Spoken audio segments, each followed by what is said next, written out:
Hi, Luke. Just checking that you can hear us okay. Perfect. Cheers, Luke.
Morning, Fiona. Just checking that you can hear us online, okay?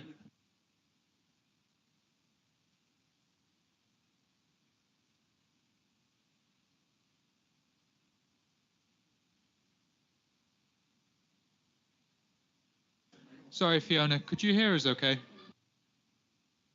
Yeah, no, I can't. Sorry, I couldn't get my mic off. So, no, I can hear you. Thank you. Perfect. Thank you, Fiona.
Morning, Xander. Just checking you can hear us online, okay?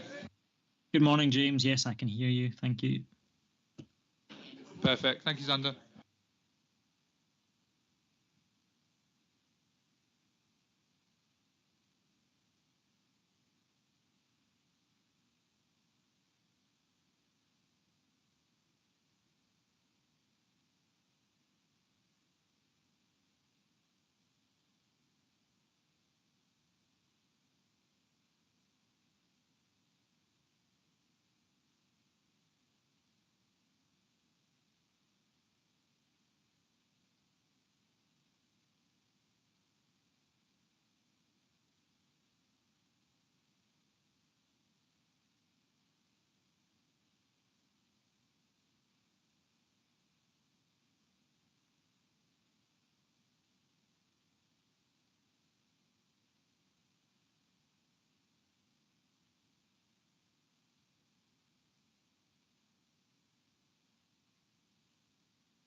Morning, Paul. Just checking that you can hear us okay.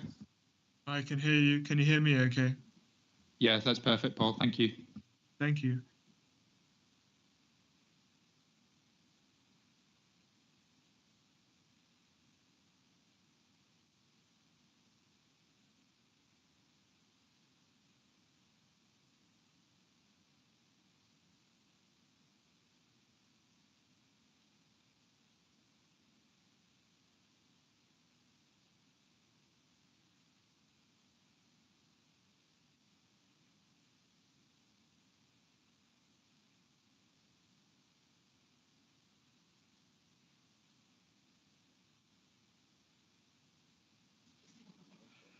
Right.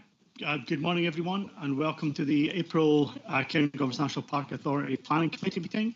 For those members of the public joining us today, either virtually or in person, my name is Chris Beattie. I'm the convener of the CMPA Planning Committee. Today's meeting will also be streamed live on the @Cairngorms YouTube channel.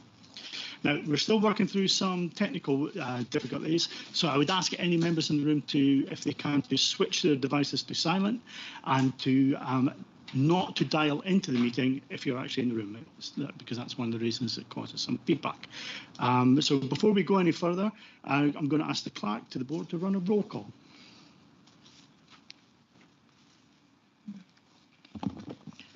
Chris Beattie, Good morning, here. Jiva Blackett, Yes, good morning, I'm here. Sandy Bremner, Here, good morning. Peter Cosgrove, Here, good morning. Kenny Deans, Good morning. Paul Gibb, Here. Good morning. Russell Jones, Yes, good morning. John Kirk, Morning. Bill Lobin, My great pleasure. Steve Micklewright, Lauren McCallum, Morning. Eleanor McIntosh, Morning. Duncan Miller, Morning. Sandra McDade, Good morning. Fiona McLean, Morning. Derek Ross. Here. Okay, thank you. So members, to move business forward effectively, please keep your questions succinct and to the point and focus firmly on clarification of technical or planning issues. Once we've moved into the discussion phase of an application, it would be helpful if members could indicate at an appropriate point if you're minded forward any proposal regarding the Office of Communications. So for those members in the room, please raise your real hand to indicate that you want to speak. And for those joining us online, please raise your virtual hand. And also for those joining us virtually, please make sure your microphones are muted unless you're speaking, and that will help reduce feedback. So should a member wish to pull together an amendment to a motion on any of the items today, a breakout room is available and the details are in your board memo. You will be joined there by Peter Ferguson. Okay. Item 2, apologies. Do we have any apologies for today? Yeah, we have apologies from Hannah Gerst. And do we have Anne? I think she was potentially. Yeah, no, she's yeah, here. that's fine. No, that's good. That's good. Right. Item 4. Declarations of interest. Do any members wish to declare an interest on any of the items on the agenda today? If you do, can you please be clear on the item number and the nature of the declaration? John. Number 6. I'll step out for that one because my wife has the house nearest to the park and also did a lot of work over the years for the guys, so I would just rather step back. Thank you. Okay, thank you very much. Anyone else? Nope. No one online. Okay. Item number 4. Minutes of the previous meeting from the 8th of March and matters not arising covered elsewhere.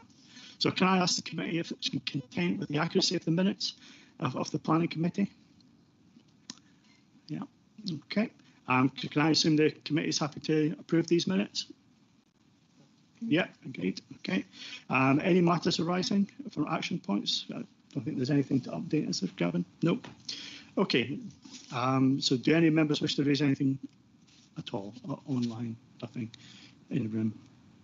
Nothing. Right. Okay. Item number 5. So this is an application for detailed plan permission 2023/0245/DET, the formation of a touring motorhome caravan site at land 85 metres north of Birchview, Dalwhinnie. And this is going to be introduced by Catherine Donaghy, our Planning Officer in Development Management. And the officer's recommendation is to approve subject to conditions. So I think we have speakers today from the agent, John Craig, and from objectors, Eileen Phelan and Anya Armstrong. So Catherine, could you run the presentation, please? Thank you. Yes, this is the application for, as I said, a motorhome caravan site at Dalwhinnie. The site is comprises about 1.9 hectares of land, partly birch land, partly sort of grassland. It's the red line site you can see there is the sort of bottom corner of the site is where the proposed to have overnight stay car parking for motorhomes, and then the rest of the site is laid out for spaces for 38 stances. It's situated in the southern part of Dalwhinnie, and to the west of the site is the railway line and the embankment of the railway line running up. You can see that sort of dashed line. And to the east of the site is the trunk road that leads to Lagan. And then further east again is the A9, and it's further east again, and then there's the river trim is along there as well. To the east of the site is the Loch Ericht Hotel, which is under the ownership of the same applicants, I believe. So that's the sort of general location of the site. You'll see from the appendices that there has been objections submitted. There was 15 letters of objection from 10 separate parties, and they're all addressed throughout the report. There's an appendix of the Community Council, Dalwhinnie Community Council, who offers support for the application. And there's a habitats regulation appraisal has been carried out and concludes that the development is acceptable, subject to a submission of a pollution prevention plan during the construction stage. That's because the river is a tributary of the Spey, so it's a special area of conservation, part of a special area of conservation. To the south of the site, the red line site, there's a little track that leads along the sort of south part of that site that you can see there, and it goes underneath the railway and leads up to Loch Ericht. That there's no proposal to take access onto that track. This next slide is an aerial image that shows you a little bit better the actual environs of the site. You can see there's a filling station just in the bottom sort of right-hand corner of the red line. There's a filling station. That's a 24-hour filling station, which is under the applicant's control, and the access to the site is taken to the south of that filling station, sort of beside the forecourt, goes into the site, and then it exits to the north of there's better plans later to show that. Part of the site is in woodland and part is sort of not marshland, it's kind of grassland. There's a property called Birch View, which you can see, there's the small tract to the south of the site, and then the red line of the site, the sort of triangular part between that and the track, you'll see there's a property, and that's Birch View. It's a detached property in its own grounds on the same side of the track as the application site. There's other properties, Binalder Cottages, and other properties on the south side of that little track. And then further along, Scottish and Southern Energy have got a workshop. So that's all served by that small track there.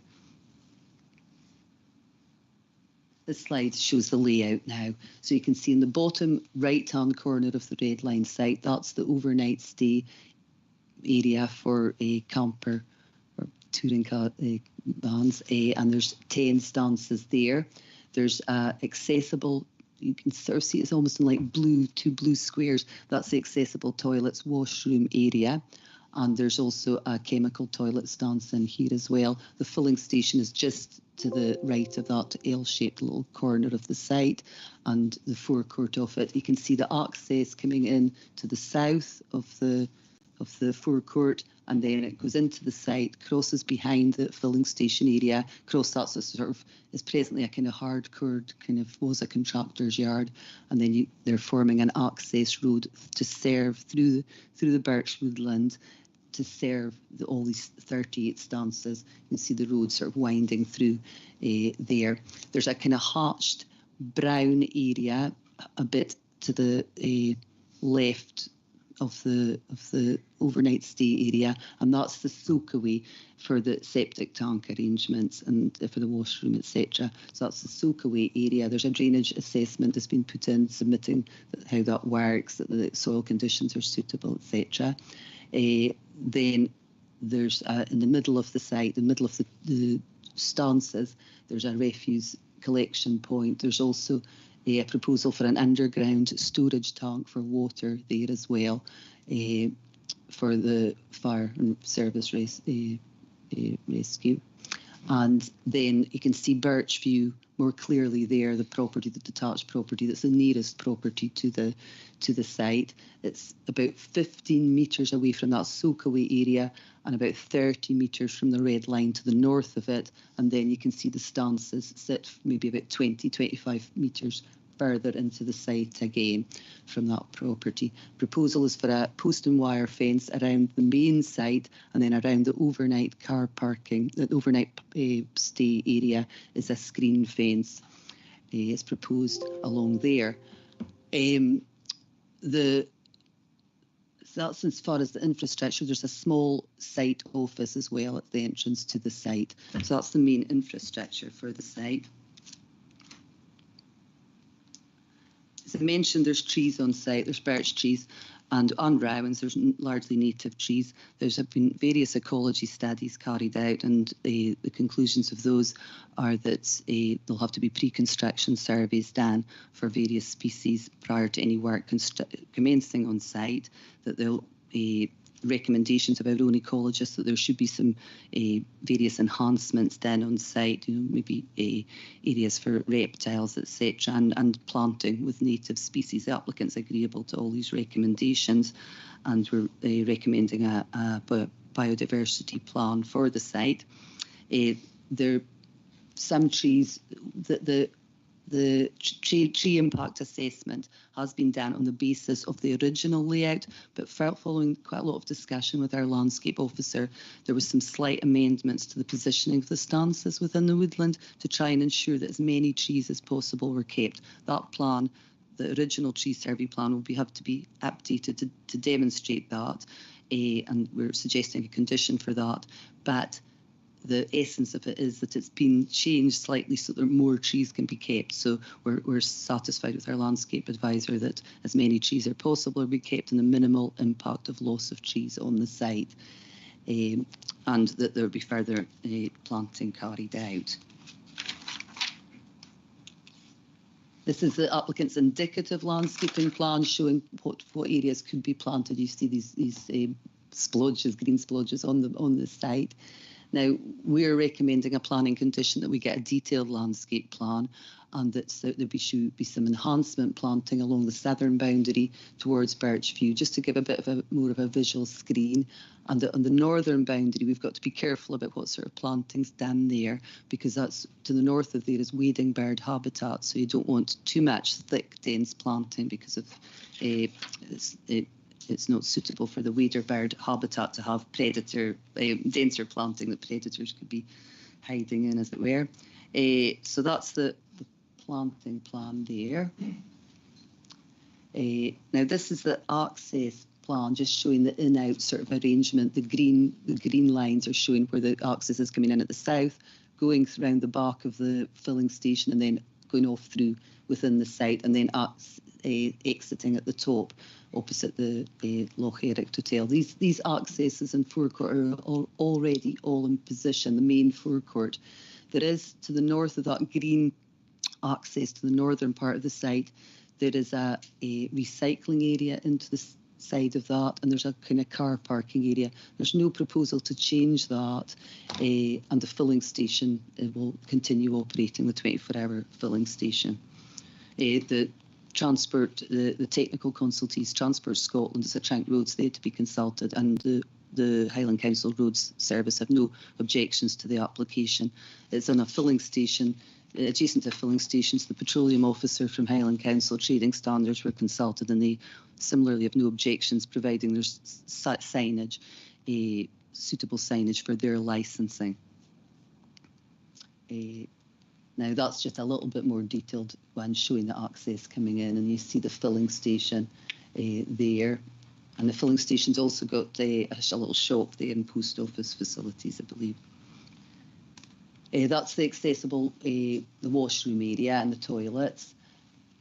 And just screened with, it's got large boarding finishes, which is considered appropriate for this woodland setting. So it's a fairly simple building, for fairly low key, located behind the filling station, so part of that little grouping there. This is the recycling centre, recycling storage area in the middle of the site, where the customers can put their recycling for later collection. There's a collection point nearer to the filling station. Again, that's screened with large boarded timber.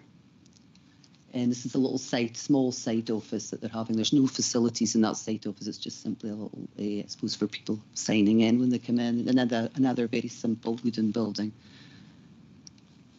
This is the site looking as you're sort of at by the station area at Dalwhinnie, looking down. So on the left-hand side, you can see the Loch Eric Hotel. Then you see the little white building as the filling station. Then there's the birch woodland, the more faded brown woodland is at the front of the site.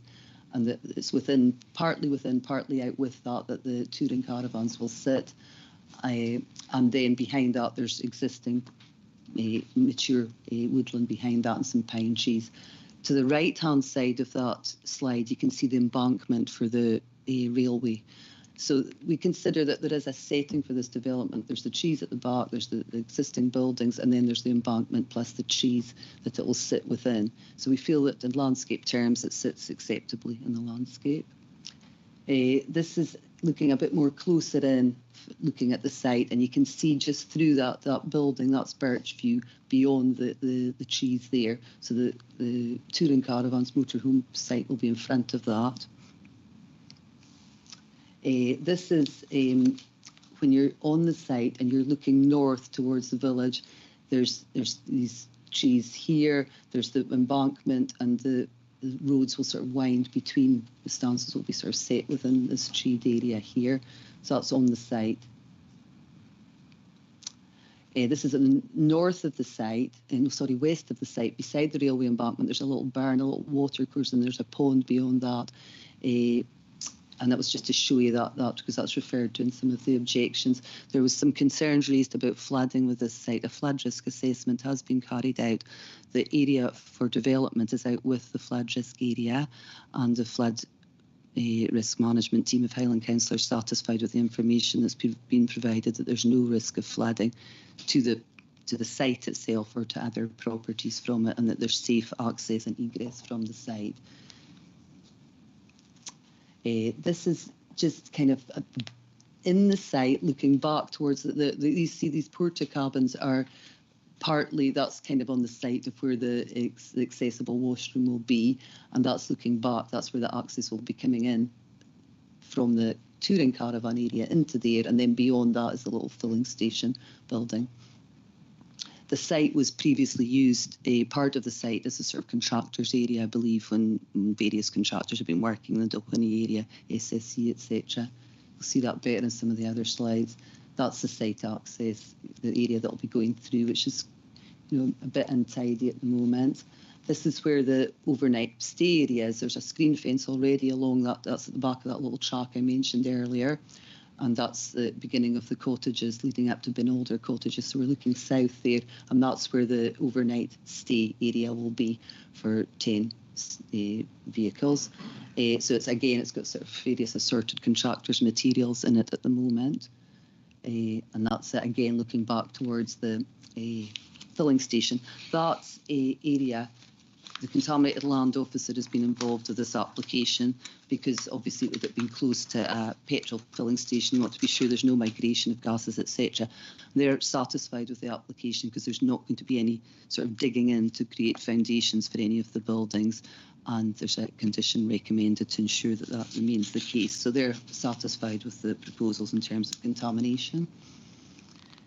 This is looking when you're just sort of looking west up from the site, from the overnight stay area, looking, if you go over the fence there, that's looking towards Birchview. That's the detached property. You can see it's a wooden property as well, and there's trees around it, and that's just where it sits on the track, the little track. And this is looking from the track, looking back down, kind of east towards Birchview, and you can see the application site is to the left of there, so just beside these trees here.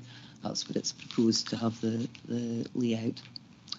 This is looking down the track, down east, down the Ben Alder track, and that's the cottages, and then further down you can see that screen fence is where, to the left of there, is where the overnight stay area is, and then where there's not the screen fence, where there's just that normal fence, in there's designated housing land in the local development plan. I've got a slide that shows the designated housing land. This is the forecourt of the filling station area, looking south, and you can see the layout better there. And that's looking the filling station looking north, and the exit will be coming out just there, that northern part there, and then you can see the rest of Dalwhinnie further up. There's a linked path already going back up to the village here at the moment, and that's looking back again towards the side, and you can see the Birchview in the distance there too.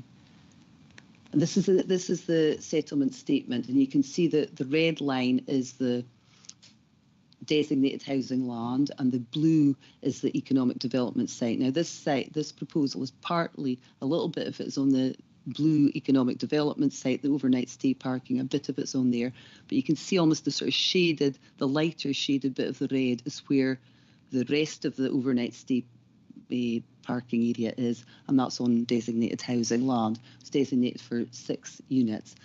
Our view is that it doesn't really prejudice the remainder of the land if it were to be developed for housing in the future, because the bit that they're proposing to build on, or to have the overnight stay, is only 20 metres of the whole 80 metre frontage, and it is on an area where it would be unlikely that you would build housing because of the potential for gas migration from the filling station. So we consider that as acceptable. And the thick white line is the boundary of Dalwhinnie. So the site lies outside the boundary, the designated boundary of Dalwhinnie. Now, national policy says that if you're proposing to build on what is effectively a greenfield site, it must be supported, explicitly supported by other policies. In our view, this application is supported by other economic development policies of both the local development plan and the national planning framework, which encourage tourism development, and we feel that that is appropriate and indeed welcomed in Dalwhinnie in general terms. Now, these are the main issues are the principle, which I've just mentioned, about the principle of a site out with the settlement boundary, but very close to the settlement, providing tourism facilities for Dalwhinnie, and capitalising, I suppose, on the motorhome caravan trade that's already going up the A9, and providing a service site for these facilities, to provide facilities for these that existing traffic. The settlement designation we feel is acceptable, that there's a small loss of housing land. In landscape and design terms, we feel it does fit in with the surrounding landscape. There's a backdrop and the embankment with the trees, etc., and that there's been an effort made to try and site the stances within the trees to keep as many as possible, and that the actual infrastructure, the little buildings, are very small scale and will fit in with the existing filling station, and should ultimately, if well executed, should tidy up and improve the amenity of that area.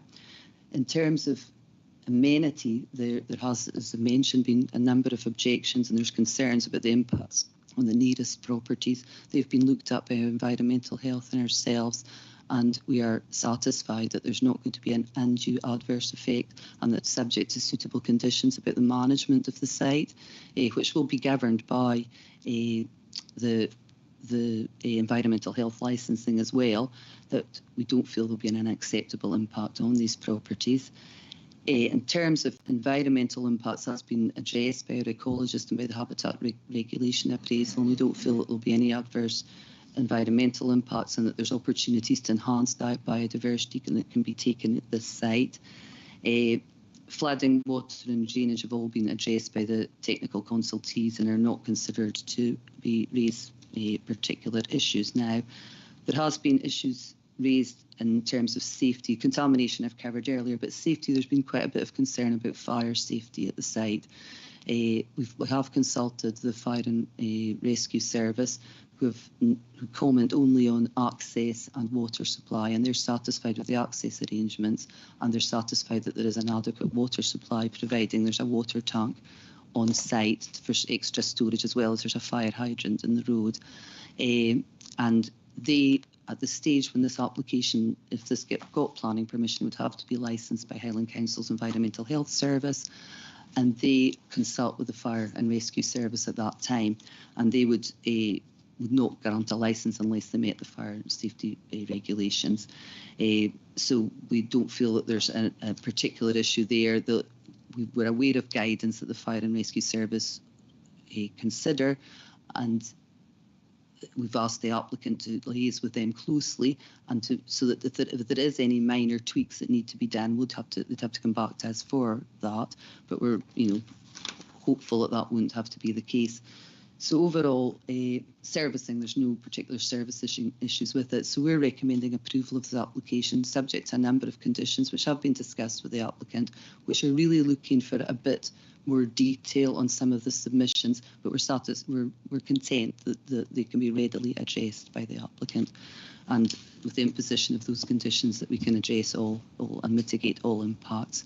So we are recommending approval of the application. Thank you. Okay, thank you. Do we have any questions for Catherine? Bill. Catherine, we just confirm that there are no proposals to provide EV charging sites on this. And secondly, what consideration has been given to, I suppose, safe egress from the site if there was a problem at the filling station? Right, apologies, the electric vehicle charging, I should have covered that in the presentation. We have discussed that with the applicant about the potential for it, and they were concerned, that apparently there is quite a lot of cost involved, and obviously at the planning stage would be the best time to do electric vehicle charging. But there is an electric vehicle charging point at the Loch Ericht Hotel opposite, which is in the applicant's control, but which can be used by people, I suppose, that are using the hotel. So if people were at the caravan site, they could, if they were, I suppose, going to the hotel for a drink or anything, could use that a electric vehicle charging point that's already there, that's been provided in the past. But we're suggesting an informative be attached to the planning consent, saying to the applicant that they should make every effort to discuss with, say, Scottish Government and other funding partners the potential for putting in charging on the site. But my understanding is that the costs of it are quite prohibitive at the moment, and that there is the charging point opposite. In terms of the safety, you're saying that at the petrol filling station, if there was an accident there, well, I guess that's something that the petroleum officer would be considering in terms of the signage on the site, but around the filling station, because that's what his concern was, to make sure that various things like there's a vent stack, that was properly signed to avoid anything there. But the wider safety, I wouldn't have said would be something that we would be considering in terms of planning consideration. Robin? No, I guess we would rely on the advice of Environmental Health and Scottish Fire and Rescue Service on that. I suppose in the first case, obviously vehicles could be moved to other parts of the site further from the petrol station if that was safe to do so. but they haven't required a different exit somewhere else for emergencies. And clearly people could get out of the site from lots of other places as well. So it'd be easy enough to evacuate people from it through other routes, but yeah, not vehicles. Okay. Peter. Yeah, it's a question about the environmental enhancements that are being proposed. It's just because of the area to the north being important for wading birds. I wonder if the plans, I'm not aware in the plans, is it going to be fully fenced off so that dogs associated with the site can't just wander in and either attack lambs or disturb wading birds? Is there a barrier on the edge of the site? There is. They propose a post and wire fence along that northern part of the site. Yes, there was an earlier versions of this application sort of banding proposed on various parts of the site, but that was sort of discouraged for some of the reasons you describe, and also it was visually wasn't really going to fit in. So it's just a simple post and wire fence along that boundary. Thank you.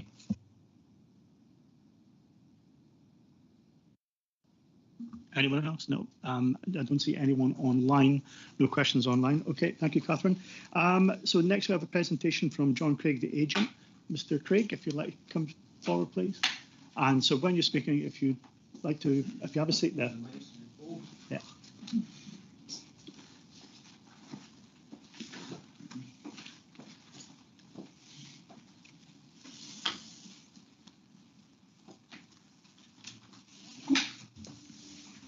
Hello. Right, so Mr. Craig, you have a maximum of 10 minutes. Okay. This is very brief because I think most of the issues have been covered by Catherine. The Highland Gateway Touring Site in Dalwhinnie, we believe that it's sensitively designed, and the picture to the right is basically the visual interpretation of what we believe the site will become viewed from the road, and the left shows the kind of overnight parking for what we would call an arrive and stay. There's no bookings involved. You can turn up, you can stay there, and if there's spaces, which we believe will relieve a lot of the pressure on the A9 and the parking bays which are currently being used along the route. Now, the site itself is very strategically placed to serve the north and the west.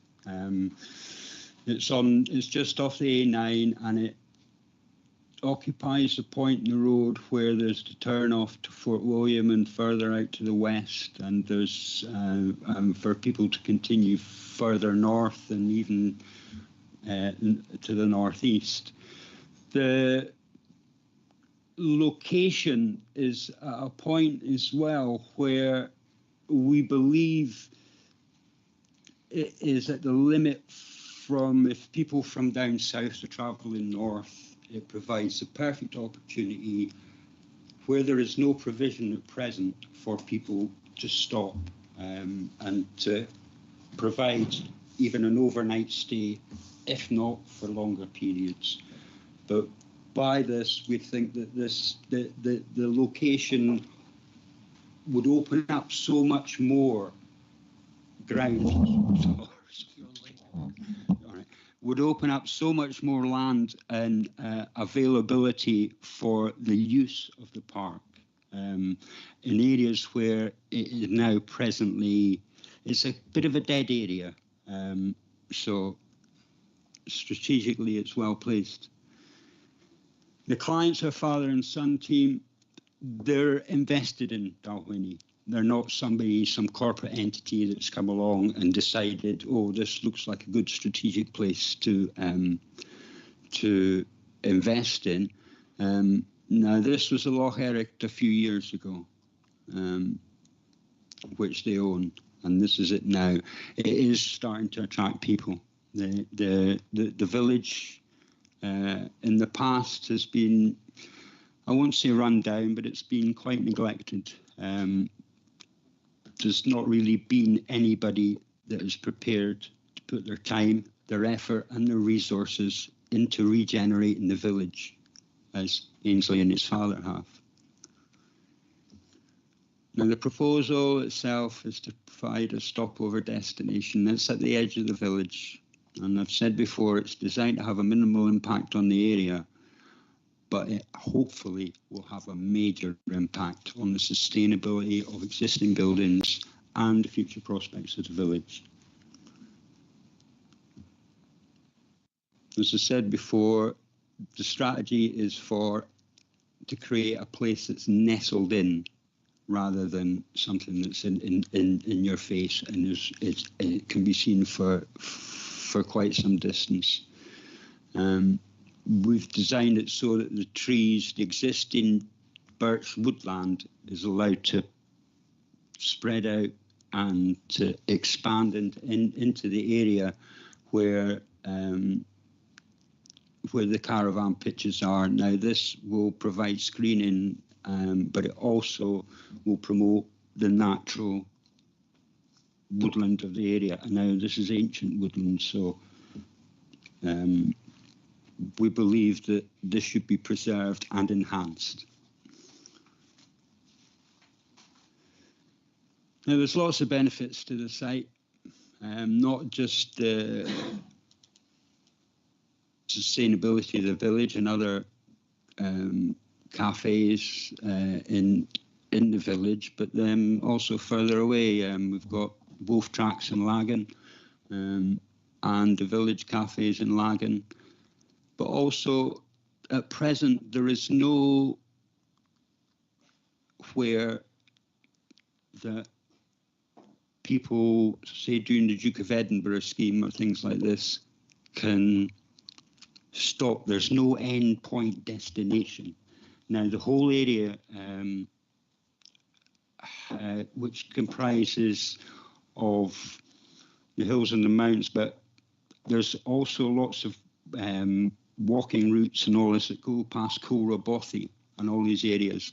Now, the Duke of Edinburgh award scheme is, this is one of their routes, and indeed the Loch Ericht is also used for canoeing expeditions and all this from the Duke of Edinburgh scheme.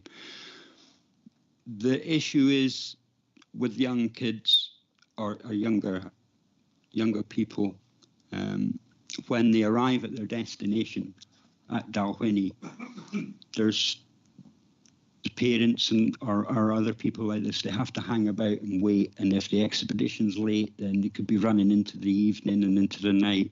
Now, if there's a place where they can put a caravan or a motorhome or somewhere like this, then that will provide a flexibility so that the parents or whoever's picking up people from the Duke of Edinburgh scheme, it will mean that they don't have to wait. If they're late, then it's not so much of an issue. And as I said before, this also opens up the area for walking and hill climbing, and the area is very good hill country. It's good walking ground. There's excellent crags and all this that haven't been used to the full or to a more considered extent because of the inaccessibility of the area. Now, you'll see further down the road, south of Dalwhinnie, there's lots of parking spaces there. And during the summer and often in the winter, they're ram-jammed. They're just, you can't, there's even people parking on the side of the verge to access the hills there. Now, if there's somewhere where they can park and stay, then that's going to relieve the pressure on that as well.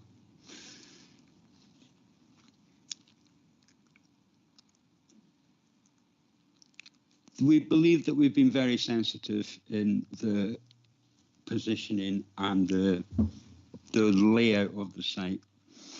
The area to the south and to the east at the junction behind the filling station, now it's a bit, it's been used as a storage area, a kind of dump. The proposal will clean all this area up, and there's sensitive planting along the the southeast of the site there with a high perimeter fence, but they're not just going to leave it as a high perimeter wooden fence. There's proposals to put climbing plants in there, etc. So that will soften up the visual impact of it. And you can see the distance from Birchview to the nearest parking bays. Now, we've tried to keep it as far away as possible. We haven't crammed it along the side of the boundary. And that area, indeed, is very dense planted birchwood. It is so thick in places that you cannot walk through it. And in the summer, the screening is extensive. I don't know if you could see the property from the base. So, yeah.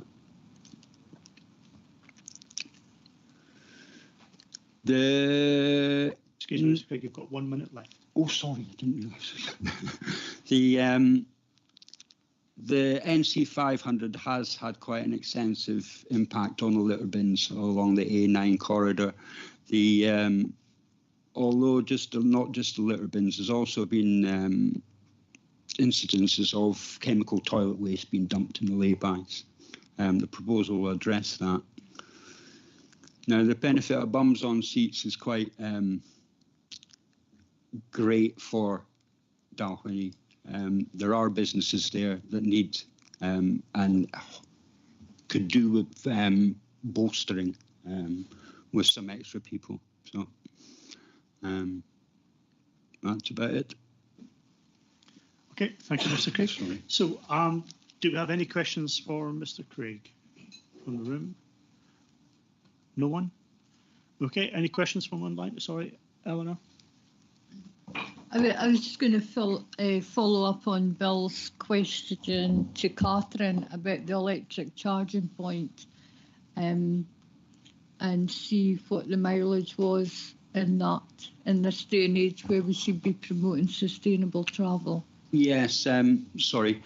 The charging points are very inhibitive cost-wise, but to date, there are we don't know if there is any motorhome size of vehicles that are currently being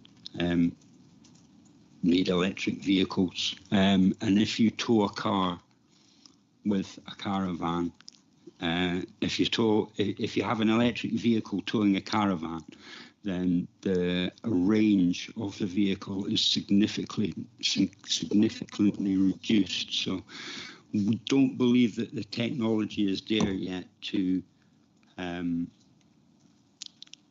make. We don't believe that the technology is there yet to make any great investment in these vehicles. Currently, the ranges of the vehicles don't really allow you to tow a caravan on your holiday, if you catch my drift. But yeah, but there is. We have the owners have the Loch Eric Hotel as well. So, and there is electric vehicle charging facilities there. Okay, thank you, Mr. Craig. Any more questions? Okay, nothing in the room, nothing online. Right, thank you, Mr. Craig. Would you mind taking a seat again, please? Okay, so next we have a presentation from Aileen Phelan and Anya Armstrong. If you'd like to come forward, please. So you have 10 minutes, and I'll give you a warning with 1 minute to go. Sorry, let's get ourselves organised. That's okay. Can I have that? Thank you very much. Much appreciated. Right. You ready? You might want to pull that microphone just a little bit. Yeah, just forwards. Right, are we ready to go, Mr. Convener? Right, brilliant. Great. Good morning, ladies and gentlemen. Thank you for the opportunity to present our objection case to the Planning Committee. My name is Anya Armstrong, and this is Eileen Phelan.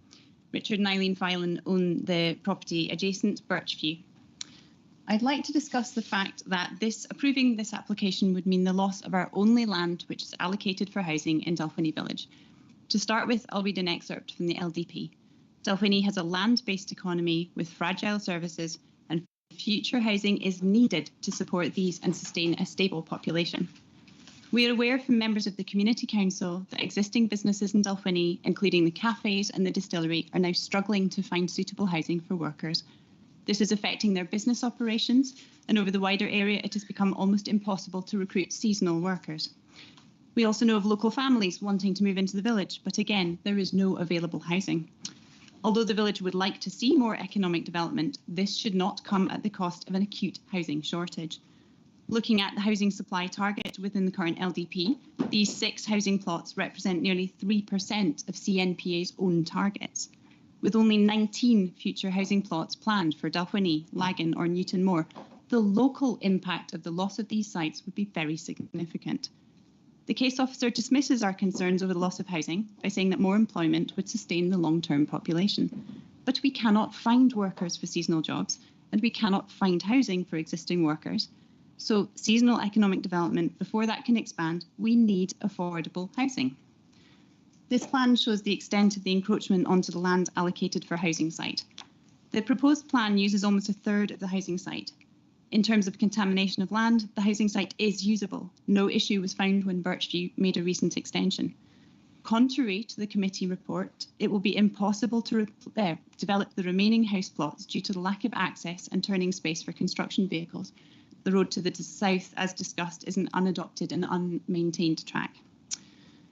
In terms of the loss of natural green space and the woodland, it's also been glossed over in the report. The report acknowledges that greenfield sites should only be used if designated in the LDP, and that only the overnight stay part of this proposal is in agreement with NPF 4 guidelines. There's a clear hierarchy of the way that we should use land sites in NPF Policy 9, using existing structures and brownfield sites over natural green space and woodland. This report simply does not reflect this and does not consider alternative sites, and has not considered rejecting the use of the woodland as a condition of planning. The case officer's report also makes no consideration over whether there are alternative sites. CMPA have previously suggested other economic development sites in Dalwhinnie, and I've shown them here. One of them is a brownfield site. Neither alternative site would encroach on the housing land or involve the felling of mature native woodland. On this basis, protecting the housing land and woodland by rejecting this application and recommending that it is recited would allow the best of all worlds and be much more compliant with the legislation. Coming back to the NPF 4 guidelines, I'd also like to add that the size and scale are not in keeping with the small rural village of Dalwhinnie. If fully occupied, the proposed development would have more tourists than there are villagers, putting a strain on the existing services. We lack basic facilities like a shop and public toilets. We are not arguing against a campervan park in Dalwhinnie, instead that it should be on a smaller scale. A smaller development of 10 to 15 parking spaces could be accommodated behind the filling station on the grazing land and the concreted area. I'd like to add that this proposal is seasonal, so it doesn't comply with CMPA's own guidance regarding economic development. The NPF 4 guidelines are even more stringent, and they state that new tourism facilities should not impact communities by hindering the provision of homes for local people. This proposal does not meet these guidelines. I'd now like to discuss flooding. Since the applicant provided a flood risk assessment, both CMPA and SEPA have published new flooding reports based on more generous climate change uplifts. Looking at the blue SEPA map here, which shows river flooding, extensive river flooding can be expected on a 10-yearly basis at the north end of Dalwhinnie village, affecting 30 existing properties and businesses. It will also affect the main road, which will flood in 2 places between the distillery and the A9, according to SEPA, on a once in 10-yearly basis. The purple SEPA map shows surface water flooding near the location of the entrance of the proposed site on the main road, with a 1 in 10-yearly event expected. I would urge you to consider this is now an unacceptable flood risk. Looking at these flood maps, you can also see that the other previously identified housing sites in the village will be at high risk of flooding. If we lose this housing site, there will be no other future sites available for housing in Dalwhinnie. Moving on to the issue of fire risk. As a fully qualified fire assessor, I want to draw your attention to the very high volume of combustible material on a small site. On the current plans, the separation distances between some of the pitches do not meet the legally required 6 metres. Unlike other woodland camping sites in this area, the fire risk should be a material planning issue because of the increased risk associated with the filling station. There's also a duty of care towards the occupants of the neighbouring timber property. To further compound the risk, the fire hydrant is double the legally required distance from the furthermost pitch, and the site may not be staffed 24 hours. This site is in a very rural location. Response times are over 25 minutes, meaning any fire will already be very established before help arrives. SFRS have said that the Park Authority must make its own risk-based assessment. A holistic approach must be taken to assessing the fire risk on the whole site, not just the filling station.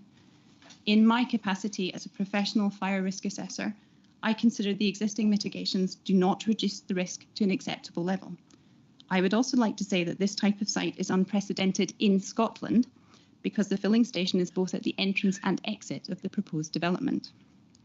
Lastly, I wanted to touch upon biodiversity in the woodland. There are numerous protected species on this site and also several protected species in the Troon. At best, the current plans will severely fragment the current woodland. They will also affect the soil quality, which cannot be reversed later. The light and noise disturbance, even with the mitigation measures such as downwards lighting, will deter animals and birds from ever returning to the site. Spillages of diesel and chemical toilet waste are inevitable, even if accidental, so the aquatic life will also be affected. The ecology report makes for damning reading. It indicates the development will have a large impact on protected mammals on the site. It concludes that a number of Scottish biodiversity list species will be affected, and the scant mitigation measures are inadequate. There has been a recommendation that the applicant provide further information on mitigation measures, but without that knowledge here and now, we cannot make an informed decision and judgment on the impact. The case officer's report simply does not give enough weight to the potential loss of biodiversity, which is dismissed as being temporary. The precautionary principle should be applied here. Planting more trees will not prevent the loss of biodiversity until that woodland matures, which could take decades, and the fragmentation is the main issue here. In a hierarchical risk management, conserving the woodland would be the highest priority. It's also worth noting that the development lacks any electrical charging provision, so will be effectively redundant in 20 years' time once fossil-fueled vehicles are phased out by legislation. We would strongly urge that no development should be allowed on the woodland.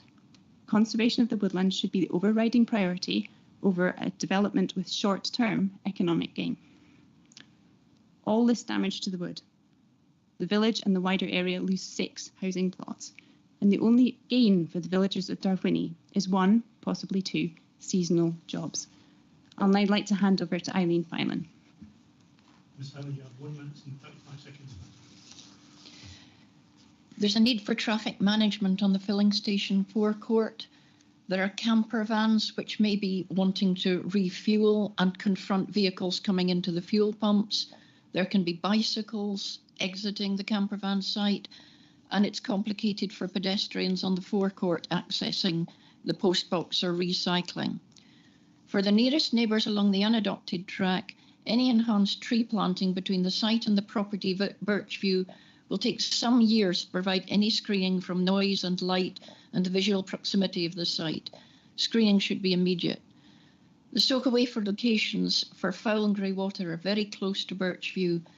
We suggest that there should be a requirement for an independent DIA, not one written by the agent, which explicitly takes account of the extra water released onto the site from 38 plus camper vans and from higher rainfall. The committee has a duty of care to ensure that there is no possibility of a surface water risk to Birchview. We suggest some more planning conditions, that the application size should be limited, that the preservation of all the current woodland, there should be no formation of a track through the field to the west and onto the unadopted track. Maybe a turning circle could be in the grounds opposite, in the hotel opposite. Site management rules should be very robust, and the site needs to be manned 24 hours. And we would like advanced evidence from Birchview that we are not at risk of surface water flooding exacerbated by the foul water drainage. Okay, thank you, Ms. Fallon. I have to wind you up there. Okay. Do we have any questions for the objectives? Okay, so no questions in the room. Oh, sorry, Russell. Thank you very much for your presentation. Just was slightly confused because they were both very good presentations.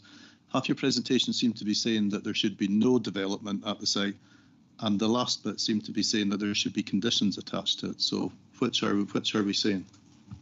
We would prefer a reduced scale development. We acknowledge that it would be good to have some camper van parking, but the village needs these 6 housing plots. We also need to anticipate whether the development is safe. In my opinion, it is not from a fire risk assessment point of view, and the long-term impact on biodiversity. We were not sure. We understood that this was recommended for approval, but we'd like to see this rejected and resited somewhere else so we get the best of both worlds. We get the camper van park on a suitable site, we retain our housing site, and we don't impact the biodiversity. Does that answer your question? Thank you. Okay, any further questions? So, Kenny. Thank you. I understood from what Catherine said and what Mr. Craig said was the impact on to the area set aside for housing was limited, and there's still quite an existing bit. Is it a lack of access to that remaining site that's the issue? Right, I'll go back to the slide because it might be a little bit easier to see. For a start, the encroachment onto the housing site, there we go. The encroachment onto the housing site will use up approximately a third of the site. There's a V-shaped bit at the north there that would encroach as well. The site is usable despite what I was saying about contaminated land. We know that because we made an extension at Birchview recently. Our issue is that if we build this, or if this was given approval, you would not be able to access that housing site to develop it. So we would, in effect, be losing all our housing site. Does that answer your question, or can I elaborate further? No, that answers the question, but it does put something before us that access to that area could be part of any development. So thank you for that. Thank you. Any further questions? Oh, Russell and John. I just wondered if officers could follow up on that because that's quite important. Yeah, I think just to note the bit of the housing site that goes away is the bit that's immediately beside the petrol station. So it is immediately in that area that environmental health team would be concerned about, and clearly for the bits of development which are close to it, they're requiring that there isn't cutting into the ground or no services being cut into the ground. So those would be issues again for any housing development that came forward. I mean, realistically, yes, the site is allocated for 6 houses. Dalwhinnie hasn't been a place where developers have looked to buy up land in order to build houses to sell. So any building that happens in that area is likely to be individuals buying up parcels of land and then building houses. Now, there is still a housing sites there, and there could be applications within it, which would obviously be closer to Birchview than this development is just now. There is that access track. It would be down to people to get the rights of access on that and to be able to enter the site. That's not impossible, but it might not happen. If I can just add to that, it wasn't suggesting that the whole housing site was potential for contamination. It was the bit, as Gavin describes, the bit where the overnight stay parking is the bit that's already on a sort of hardcore area that's beside the filling station. The rest is birch woodland, and the housing site is designated, and then the economic development site on the other side. So as Gavin said, the access would need to be agreed to come off the track, I guess. Are you happy, Russell? No, I just wonder, so could we just clear up that our officer saying that all the housing sites would not be lost then? Because I think that's what... Yeah, no, absolutely. But that's not our view. Our view is that there's still land that could be used for housing. I suppose the other thing to note is that whether it would be 6 houses or 4 houses or 2 houses, we don't really know, because somebody is likely to go along. If they want to build a house there, they probably speak to the owner and purchase land and then build a house on it. It seems unlikely at this point in time that a developer would buy up a parcel of land and build a number of houses in one go, because they wouldn't be sure that they could sell them in Dalwhinnie at this point. Okay, thank you. So we've got John, then Derek, then Jeeva. My question was, who owns the track down to Birchview? It's an unadopted track. The owner cannot be found. We have tried. It's unmaintained as well and full of potholes. At present, my belief is that the applicant does not have legal right of access to the road. It's difficult enough as it is to get vehicles down there, but it would be almost impossible due to the sharpness of the turn to get a construction vehicle onto that site. And I would add, since you're talking about developing the housing site, where would the construction vehicle turn? Okay, John. Right, so Derek. It's about the houses. Would there still be enough land for 6 houses if we take away that third? So, you know, potentially, would there still be? It's been designated for six houses. Would there still be enough land for 6 houses? Yeah, as members probably know from other sites, we identify a number that the way that number is arrived at could be different. So you could, on sites, you could fit on a few very large houses with large gardens, or you could build a terrace or flats, and it's the number of units rather than the number of buildings that we count in that. So yeah, it could be 6, it could be 8, or it could be 2 or 1, even depending on what comes forward. Obviously, if it was a higher number, the Park Authority would be likely to consider a planning application. If it's a lower number, possibly not, because we probably wouldn't call it in. But it has that capacity still. Jeeva.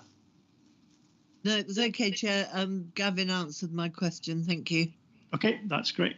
Well, thank you, Ms. Phelan and Ms. Armstrong, if you'd like to take seats again. Right, so Catherine, do you want to respond to anything that you've heard?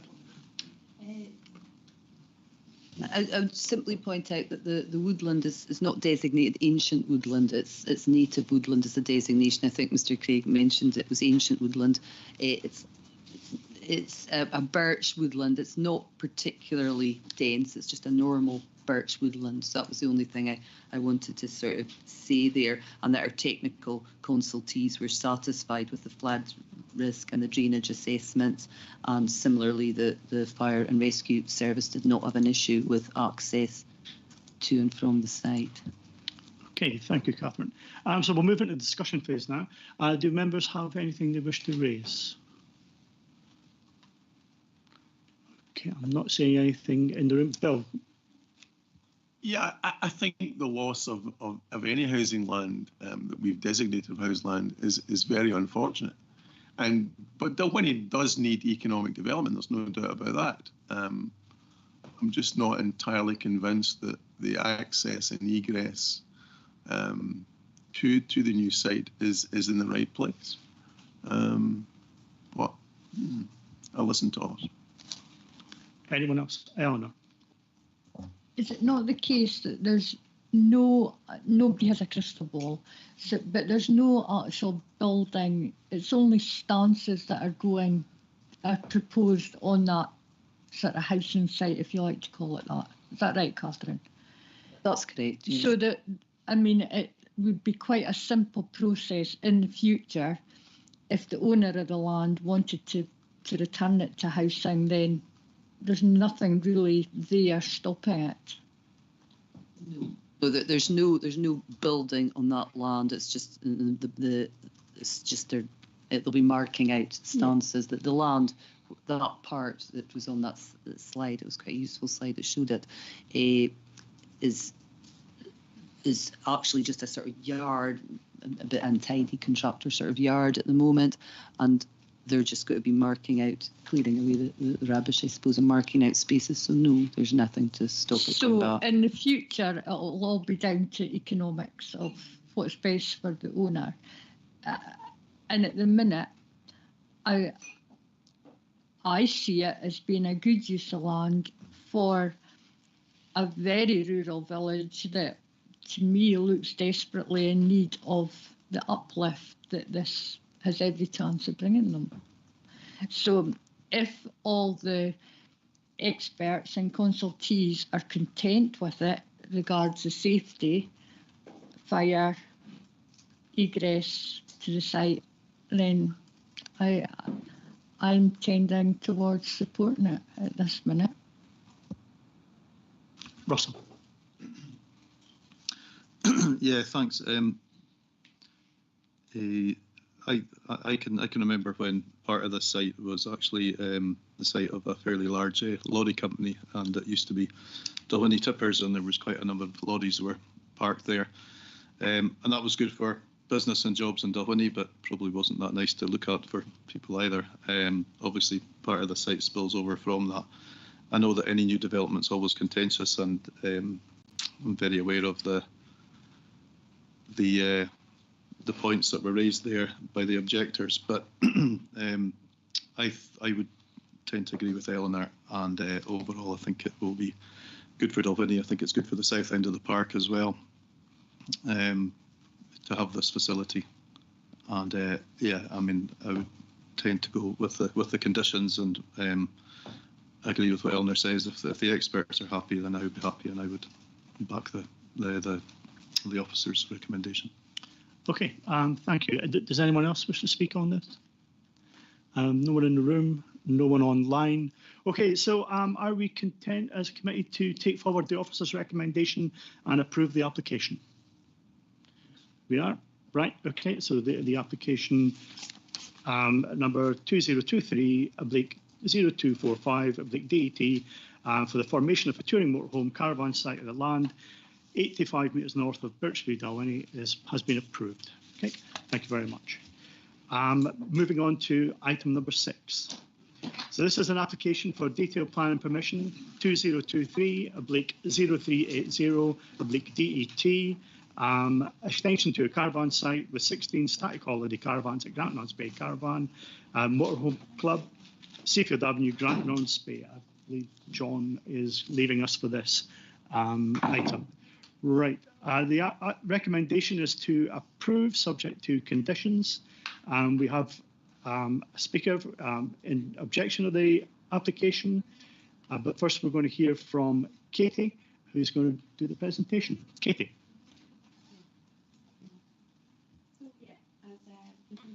Katie, you switch on. So as the computer said, this is an application for the extension to the caravan site in Grantown. There we are. Okay, so the development site lies adjacent to the northeastern boundary of the long-established Grantown Caravan Park, and the site will form an extension to that. So you can see the red line boundary, and to the west of that you can see the existing caravan park. In addition, the caravan park, including the development site, as you can see from the photo in the right-hand corner, the development site also formed part of the T1 allocation for tourism, which is identified in the local development plan, which you can see there highlighted in purple.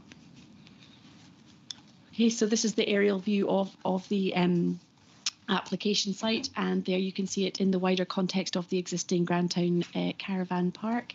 You can see the existing access to the caravan park along Seafield Avenue, so there's sort of existing access, and then again in the surrounding area there's other paths connected from Seafield Avenue, including the old railway line, and which are used by people staying on the caravan park.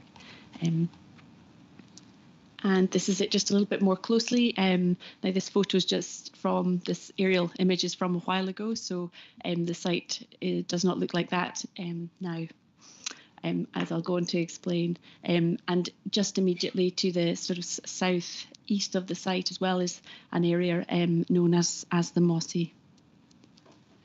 So actually, sorry, I'm just going to go back to this one just to explain a little bit more about the site itself. So as mentioned, this application is partly retrospective. So the application site now comprises a tarmac road extending from the southwest sort of edge, where you can see a sort of line of containers. The new access road comes through that and goes right through the site. And there are now 16 gravelled pitches on the site as well, 8 to the north and 8 to the south of that main road. So it's just, as you'll see from the photos, it is looking different from what you see on the image there. Okay, so So this proposal seeks partial retrospective planning permission for an extension to the existing Grandtown Caravan Park to accommodate an additional 16 static holiday caravans, access road and associated landscaping. The proposal comprises the extension of the Caravan Park's existing internal road, as you can see there from the plan, from the southwestern boundary through the site to the north, where it will terminate in a turning head, which is to be completed. The road has been completed, consistent with other roads on the caravan park, but as mentioned, the turning head is yet to be completed. The caravan pitches are positioned either side of the new road, so 8 to the north and 8 to the south, and are 6 metres apart. Each caravan pitch will have an associated parking bay, and the area around the pitches and the road has been laid with grass. Just to note, there's a fenced-off storage area in the northeast corner of the site, which in the earlier plan was identified as recreational area. However, this plan has now been updated to reflect that change, which you can see in this top sort of right-hand corner of the development site. There will be no identified boundaries around the site other than to the southeast, which forms part of the boundary of the wider caravan park. And as such, we'll have screen planting formed with native species, including rowan, alder and hazel, extending up to 3 metres in depth along the boundary where space allows. So this is just an example of a typical caravan that will be located on the site. So looking at the photos, this is a view of the site from a path that runs from Seafield Avenue. So again, on the sort of to the right, you can see the far end of the site with the fenced off storage area, and then to the left, you can just see the edge of a storage shed that lies just out with the boundary of the site. So this is a view from basically from the entrance of the development site, although it's not actually, there's no boundaries, it's not possible to tell exactly, indicating that this is the development site, but this is the start of it there. So looking sort of to the northeast, so you can see to the right hand side you've got the pitches sort of to the south, and to the left hand side you've got the pitches to the north. And so this is just another view of the site, looking more to the sort of southeast and the area beyond the fence, which is the mossy, which is a sort of grassland, wet grassland. So this is the view from from the entrance or the sort of southwest edge of the site, looking more towards the north. So again, you can see the pitches on the north hand side of the road. So this is from the far end, from the northeast edge of the site, looking back towards the site entrance, and again those are the pitches on the north side of the road. And then this is from the same position, but looking to the south. Again, you can see the fence, which is the boundary, and where screen planting will be. And then this is the storage area in the northwest corner of the site. And then finally, this is again from the north east sort of far end, looking back towards where the start of the site, the entrance to the site. So in terms of the principle, the site forms an extension to the existing Grandtown Caravan Park and also forms part of a local development plan allocation for tourism, identified as T1 in Grandtown. The local development plan's settlement statement for Grandtown identifies that there is capacity for further development within the T1 allocation for uses that are compatible with the existing caravan park operation.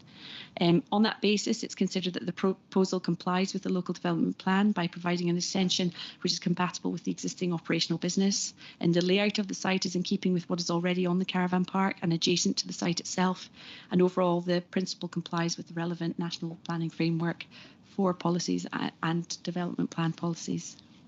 In terms of environmental impacts, the development site forms part of a wider caravan park operation which has limited biodiversity value. A habitats regulation appraisal was undertaken which concluded there was no likely significant effects on nearby designations. However, Policy 3 of National Planning Framework 4 requires proposals to enhance biodiversity, as well as building and strengthening nature networks and connections between them. So there are opportunities to enhance biodiversity on the development site and the wider caravan park. So as such, it's been conditioned that details of biodiversity enhancement for the wider caravan park must be provided. As raised through the representation, there are concerns about the impact of the proposal on the biodiversity interests of the Mossy adjacent to the site. And whilst it is understood that there is biodiversity value in this area, the proposal would not result in any environmental impacts on it. The caravan park and development site itself is fenced from the Mossy and is well connected via the existing road and path routes within and around the caravan park, which the majority of visitors would use.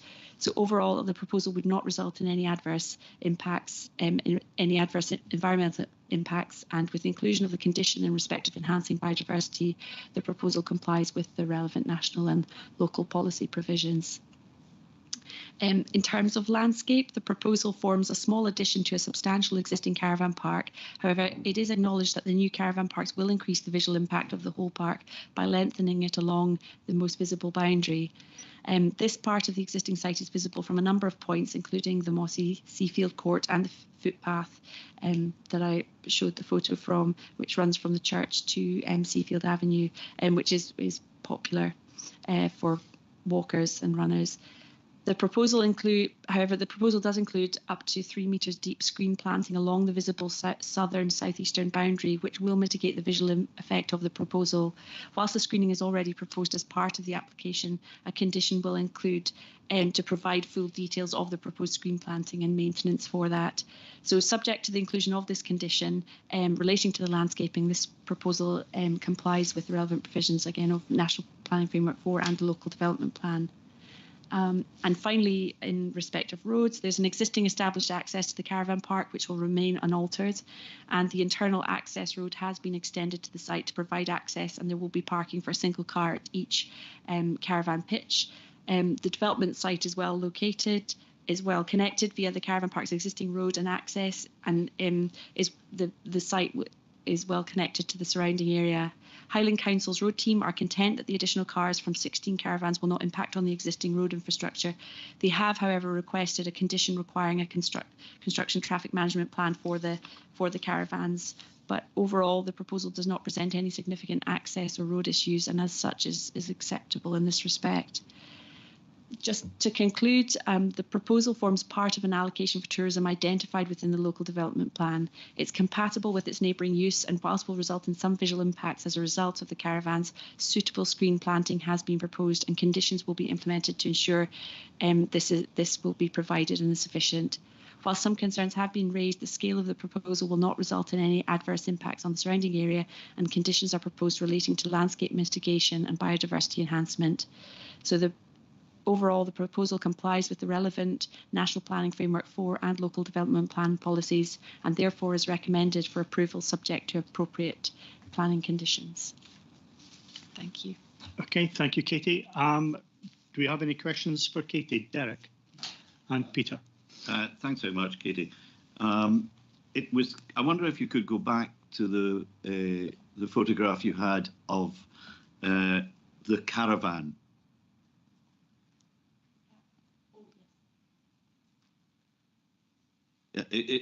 This is not a mobile. This is not a caravan, is it? It will be a static caravan. Yes, it's yes, what it we is. call a static mobile. But Yep. you know, the only time it will be mobile is on the back of a lorry, won't Yes. it? Yes. Yeah. So these are going to be fixed, aren't they? And this is all year round. Yeah, yes, I believe so. Yeah. So not necessarily for tourists. Someone could perhaps buy one of these and live all year round in that. I mean, I'm aware that people have lived all year round in caravans on sites across the country, but that isn't allowed. So the operator and the individuals that can be prevented. It's also part of the less to do with the planning consent, but to do with the license as well, the caravan site.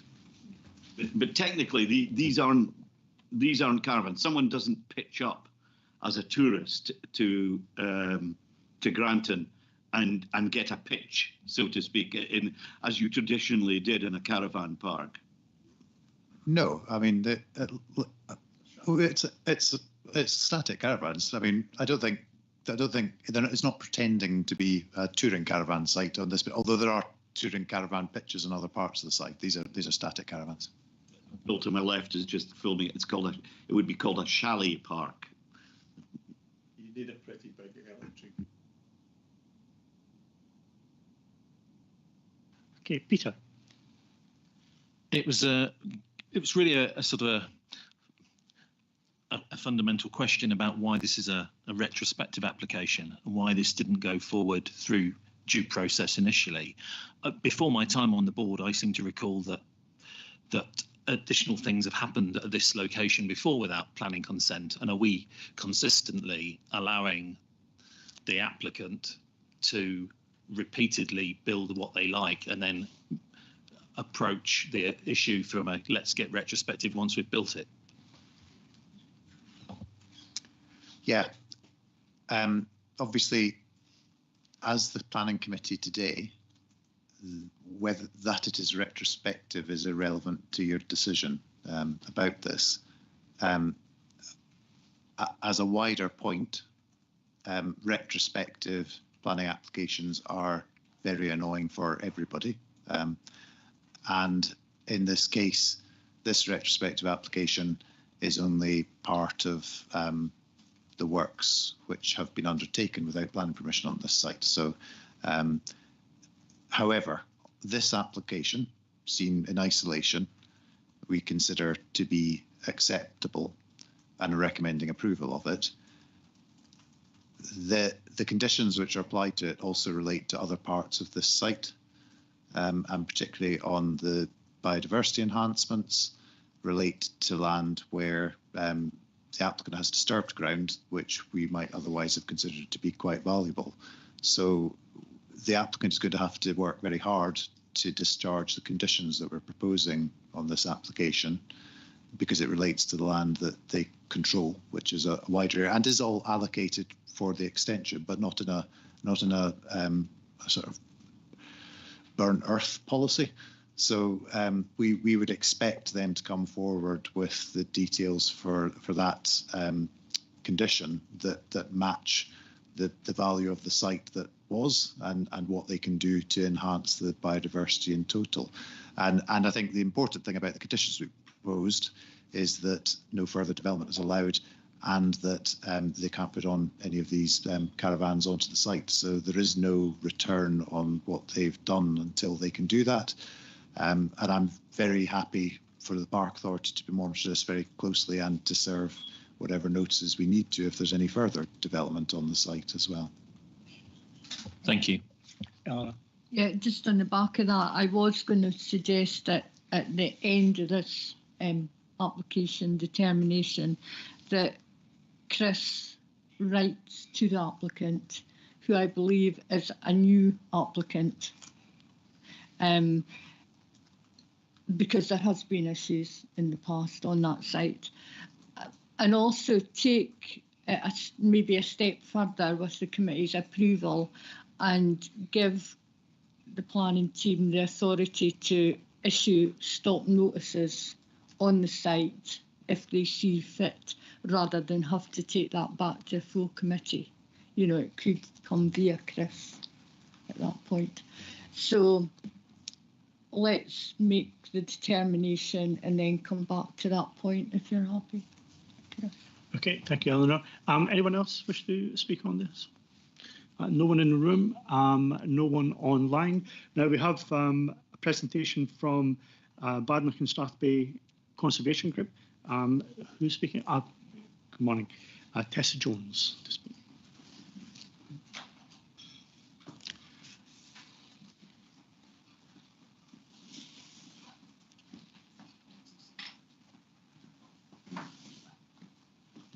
Ms. Jones, you have 10 minutes and I'll give you a 1 minute warning. Lovely, thanks very much. Could I just, before I go into my presentation, just put a bit of information about the residential nature of the caravan site. On the website, There are two static caravans for sale, I think very comparable to these ones today. The cheaper ones for 75,000 and the more expensive ones a bit more than that. There's also the lodges, of which there are now 13, I think. There's one of those for sale through Mass & Cairns at nearly 260,000. There's no question that it's common knowledge that it's used residentially, and within the plan of the caravan site, it has residential area on some of it. So there's no question it's not only tourism any longer, it is quite substantially, and any of the ones that are being considered today, as far as I can see, could be turned into fully permanent residences. So this is looking from the field that is owned by the applicant, with the caravan site off to the right, across what is the Mossy, to the health centre in the far left. This was taken in about 2007, before expansion of the caravan site, and all the photos that I'm showing you are taken on the Mossy or the caravan site. The CMPA in 2009 identified the Mossy as one of the best places for breeding waders. It includes base-rich areas and therefore supports greater biodiversity and productivity. The Mossy scored very highly in the CMPA's in-by vegetation study, which identified the Mossy as one of the top sites for species-rich grassland in the national park, and placed our district among the best in Scotland for this habitat. 5 UK priority species of butterfly have been recorded, and it's important for rare invertebrates, including the rare small scabious mining bee, with nesting and feeding dependent on abundant devil-spit scabious that was on the site. When there was a planning application for around 200 houses on the Mossy in 2007 to 2010, there was widespread opposition from Granton. The CMPA recommended refusal, and the application was withdrawn at the last minute. What has happened since, some of it in the gift of the Park Authority to influence, is loss of habitat to development and habitat degradation through management. We are very concerned by the creeping development and the approach the CMPA has taken more recently to development on the Mossy.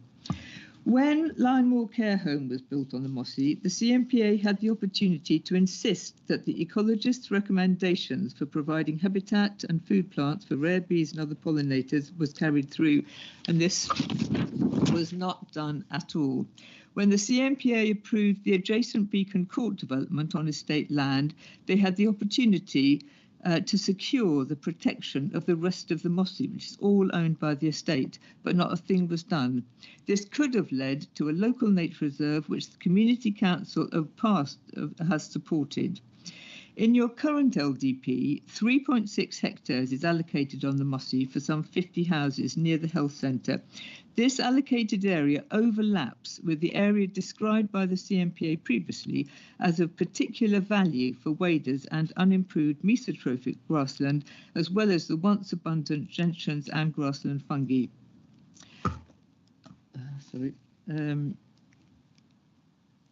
Right, this is the field now from which the previous slide was taken. Major reprofiling site works going on out with the red line boundary of today's application. It certainly looks as though the applicant intends to expand the caravan site into this area, involving further very major changes to landscape and biodiversity. And as I say, we're very concerned about this insidious planning creep. It needs to be recognised that the CMPA needs to ensure that important habitats in the field are safeguarded. The next few slides show work undertaken by the previous site owner, they sold the site about 2 years ago, destroying important natural woodland, including the erection of these lodges that are now permanent dwellings. Bruce Luffman, then CMPA's enforcement officer, agreed that there were other breaches, told us that he and Highland Council staff were under high-level instructions not to follow through any enforcement issues with the then caravan owner. So this indicates the level at which the previous problems were at. These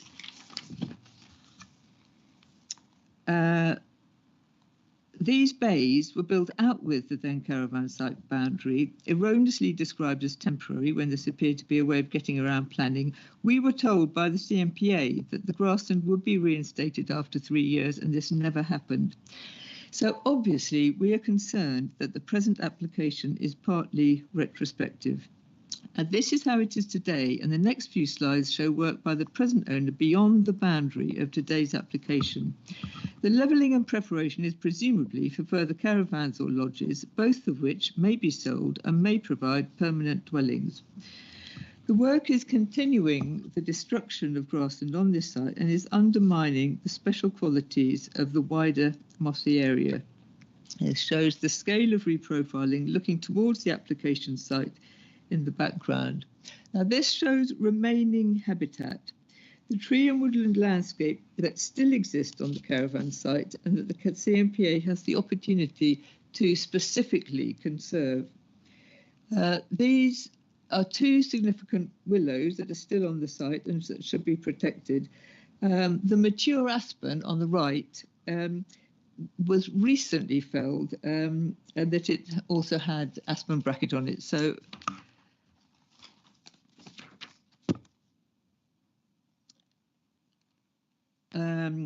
right, I've mentioned previously the importance of the mossy for breeding waders. This is lapwing on the Scottish Biodiversity List, and in the corner, the uncommon orchid beetle. Some of the biodiversity, so there's important fungi. These are 3 significant wax caps, all special species indicative of rich grassland, and below it is the sea of devil's bit scabious. All these species are on the Scottish Biodiversity List, all on the mossy, apart from the devil's bit scabious, which isn't on the SBL. But that's a very important flower for invertebrates, including rarities such as rare sawflies and other mining bees. From the top, there's common toad, northern brown algus butterfly, a rarity whose food plant rockroads the mossy supported, a small scabious mining bee on the devil's bit scabious, and field gentians, of which we've formally counted over 1,000 plants in one day. Hopefully, these could be brought back with the right management.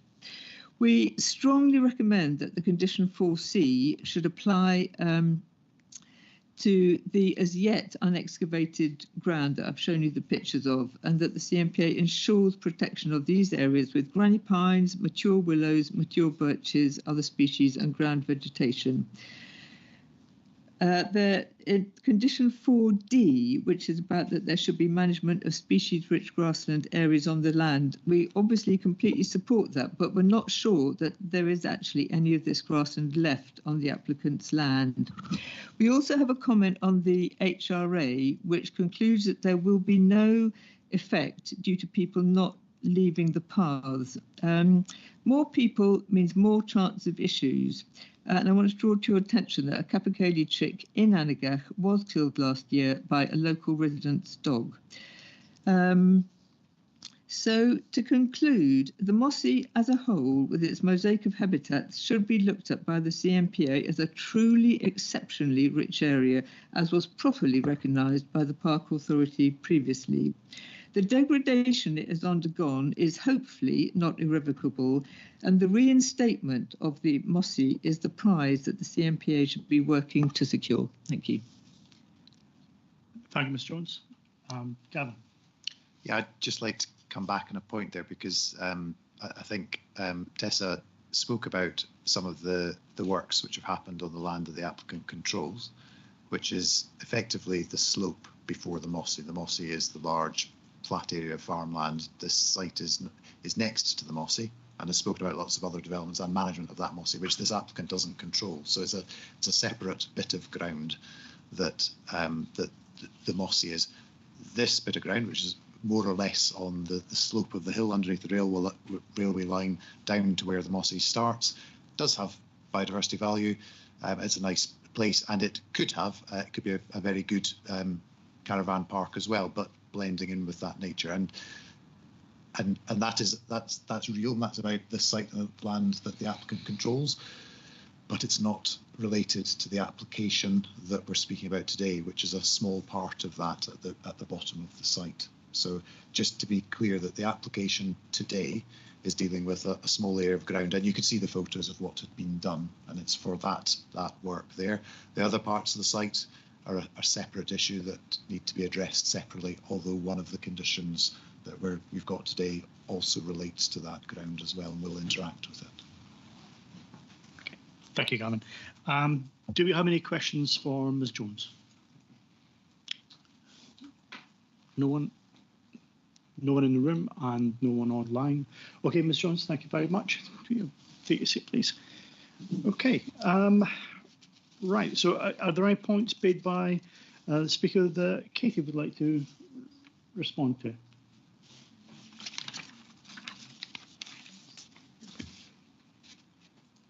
Sorry, was that just anything? Yeah. There's nothing to add, I think, further than what Gavin has said in terms of. Right, thank you very much. So we're moving to the discussion phase now. Do any members wish to raise any points? Bill. Well, what we have is yet another application where the development has almost entirely been completed beforehand. And this site has a long history, and I'm old enough to remember the trials and tribulations of previous non-applications and development going ahead without control. So I think it's something that we need to take really seriously going forward from here.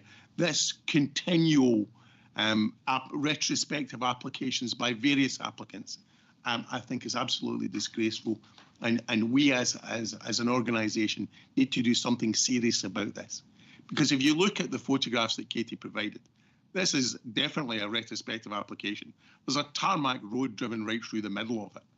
And there are the other photographs that were provided are yet more of an indication that further development intends to take place. So let's do something about this now. Okay, thank you, Bill. Fiona. Yeah, thank you. I agree absolutely with Bill, and I agree with Eleanor's two suggestions, actually. I think Chris, our convener, should write to the owners of the campsite and outline the concerns that we have about these retrospective applications. And also, as Eleanor suggested, I think we need to give our officers the powers to enforce where they need to without it having to come back to committee. I think we need to take a tough line on this one. Thank you. Okay, thank you, Fiona. Derek. I agree entirely. I mean, it's disrespectful in the extreme to this committee, what we have in front of us today. But what we have in front of us is what we have in front of us. And I mean, having listened to the speakers, I mean, it's the balance here, in terms of the biodiversity. And, it's the environmental impact versus the tourist. So, what is the balance there? I would have said in this case, we must look at the environmental impact, and it should have, I don't say it should have more weight, Gavin, but I certainly think that it's so important. And I mean, it says that there are concerns within the report. There are concerns about the biodiversity interests. Does the tourism aspect outweigh that? But I mean, I fully agree with Bill and Fiona that it can't go on. We can't have this kind of thing coming in front of us. It's disrespectful to this committee. And, we need to put down a marker that this committee is not going to put up with that. Thank you, Derek. Peter, followed by Eleanor. It's a very simple question. If we do not accept this retrospective planning permission, do they have to dig it all up and reinstate that land? So I imagine they would appeal a refusal, and my own opinion is that it would be very likely that they would get consent for this application because it is not as big as the other things which are. It isn't on the most sensitive part of the site, and it's relatively modest. There's a question about whether it will be possible for the applicant to get planning permission for other future developments, given the works that they have undertaken. But I think at this stage, if the committee wants to refuse it, then obviously you need to have good reasons for that. I have a feeling it might well not work on appeal, because it's an allocated site for this, and this was the most obvious practical part of the site where an extension could be made. But I think it's good that the committee are expressing their frustration and anger at the situation that is in front of you. Thank you, Colin. Ella. Yeah, and just on that, I think we should be concentrating our efforts to make sure that this application is as good as we can make it, you know, while it's within our control to do so. That would be my thoughts. Can I ask a question on the issue that has been touched on about some of these chalets being permanent homes? In the past, I seem to remember on caravan sites them having to keep a register of who's in the caravans, and they can only be there, you know, there's got to be like so long in the year that they're not lived in continually. Is that still appropriate? Should we be looking at that kind of thing? Or what is this committee's view on some of these caravans being full-time homes, given, you know, we are in a shortage of affordable homes, but I don't think at the money that we're talking about they really meet the affordable homes bracket either. No, if I just come in, that they're clearly not intended to be homes, caravans like that. There are some other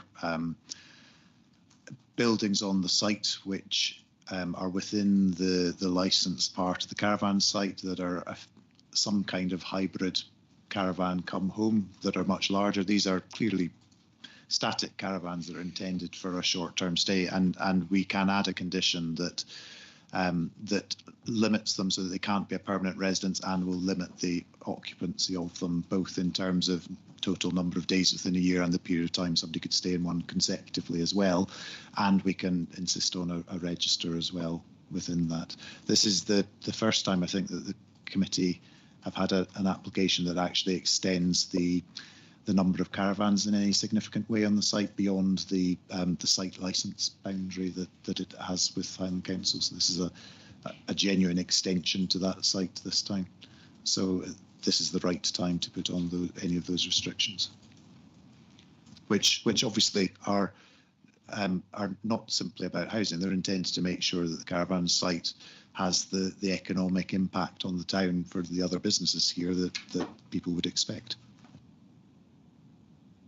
Thank you, Gavin.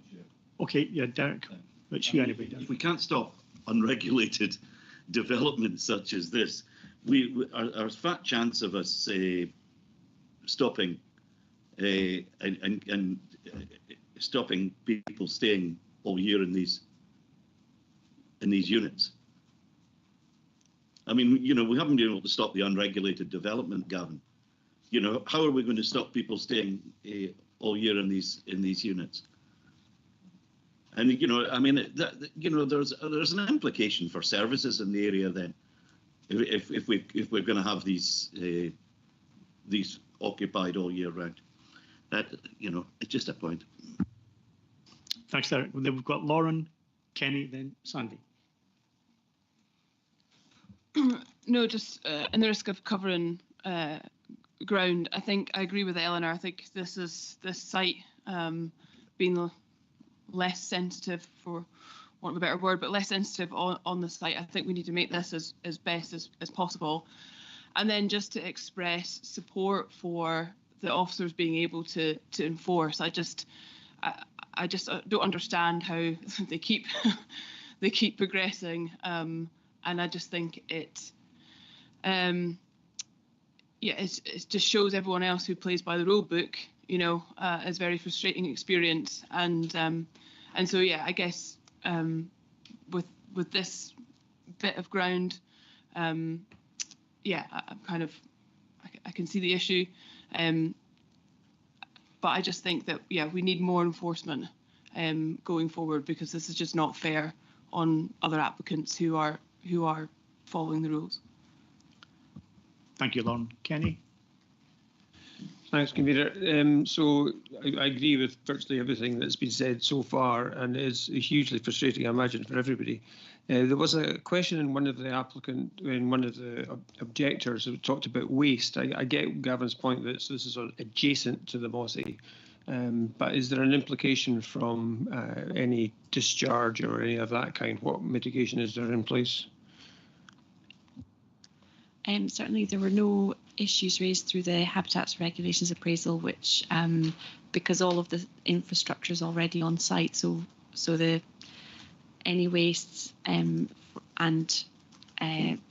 pipes and sewage and infrastructure is all connected to the existing caravan park. So certainly our ecology advisor was of the view that there would be no wider impacts as a result of this.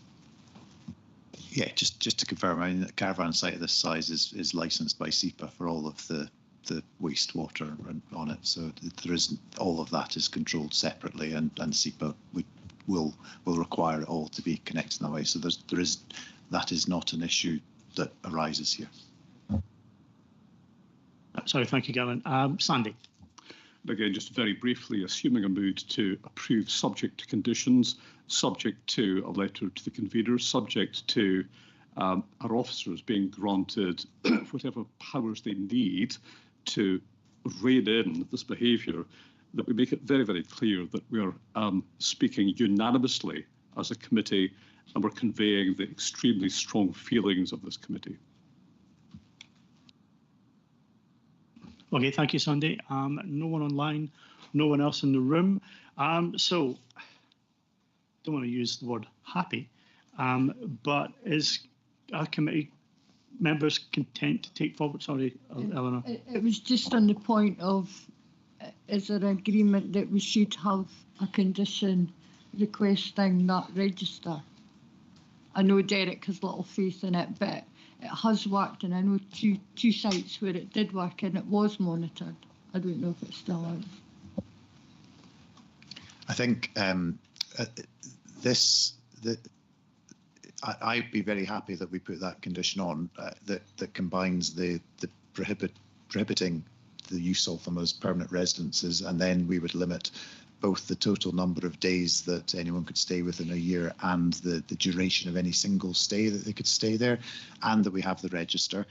I think that, I'll be honest, it took us by surprise that these works started, and then when we were assured that they were stopping in order to put in a planning application, clearly things progressed further. So I am personally frustrated and angry, as are the team, that we were misled, and so we would be very keen to monitor this carefully, because this is, I guess, the biggest breach that we've seen. So it's very frustrating, and we want all the power that we can to monitor it carefully.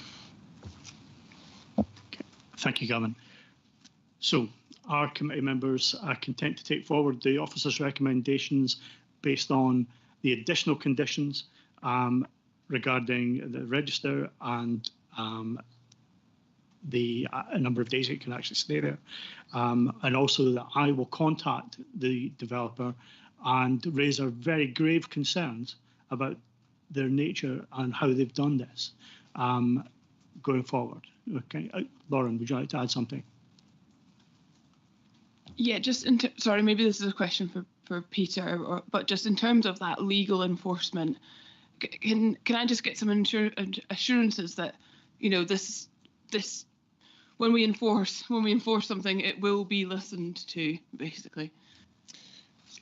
Yes. Firstly, a condition restricting the use to, in effect, holiday use and prohibiting residential use is perfectly acceptable. In fact, it's almost required for a development such as this. And I do have some wording here which is used commonly. So the condition is enforceable, and enforcement powers can readily be used for that.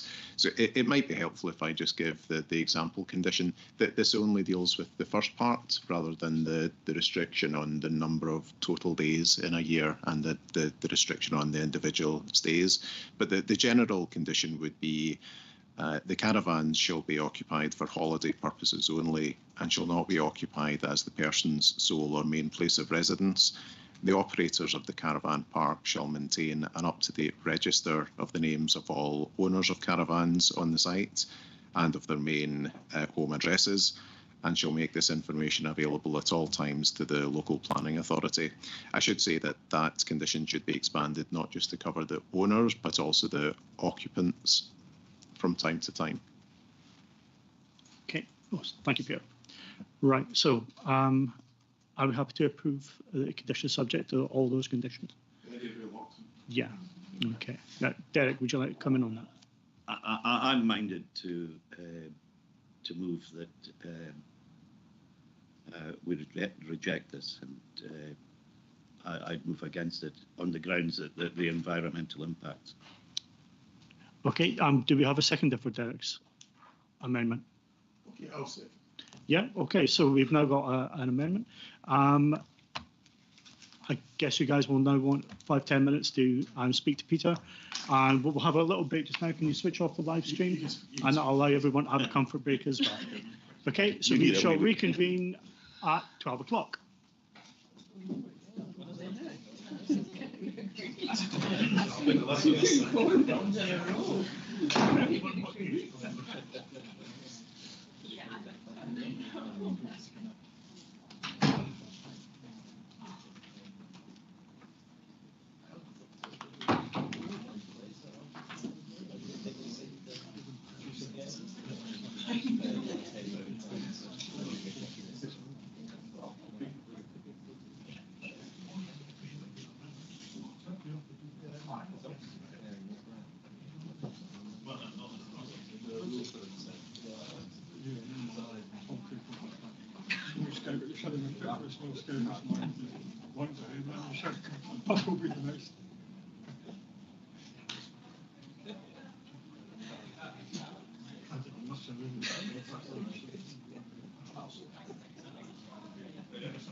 Rewriting history.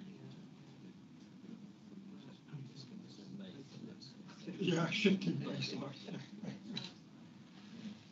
I just wish we'd been able to dig out some of the better pictures to show how it was. Because latterly it was the most important part of the Mossy after they changed the grazing regime of the ground.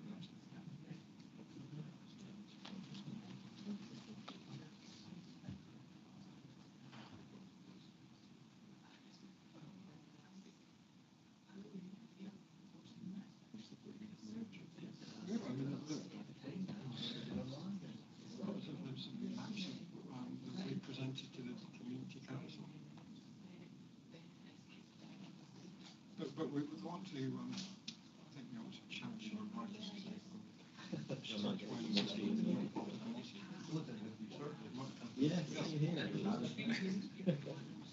But we're sort of coordinated out or not. That's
Right, thank you everyone. We're now back online.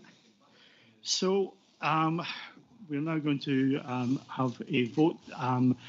Just for clarity about the conditions, Gavin's going to give us a quick word on our conditions.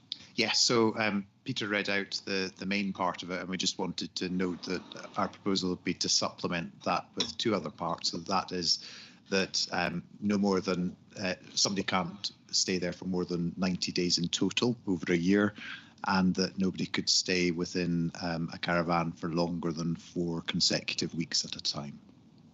So 90 days in total in a year, which gives somebody plenty of time to use it, and no more than 4 weeks, which gives people quite a long holiday in the caravan as well.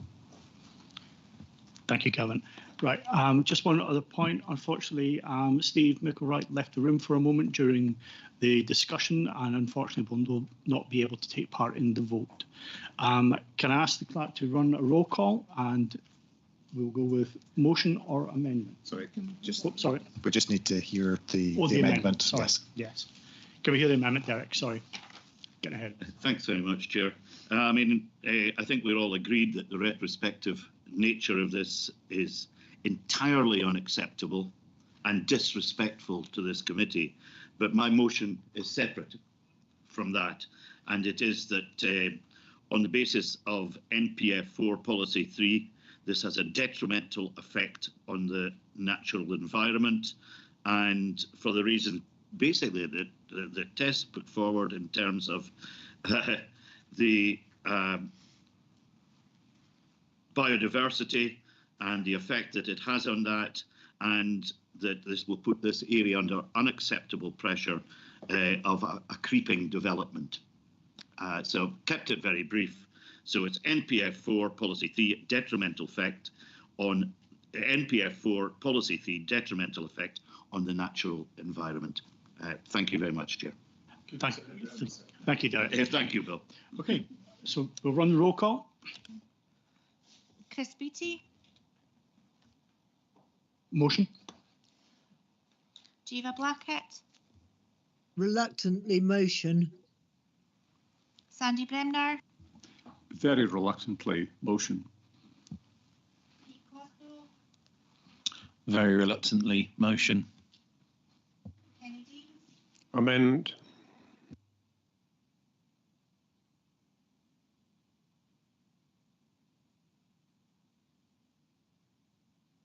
Can't hear if you're asking me.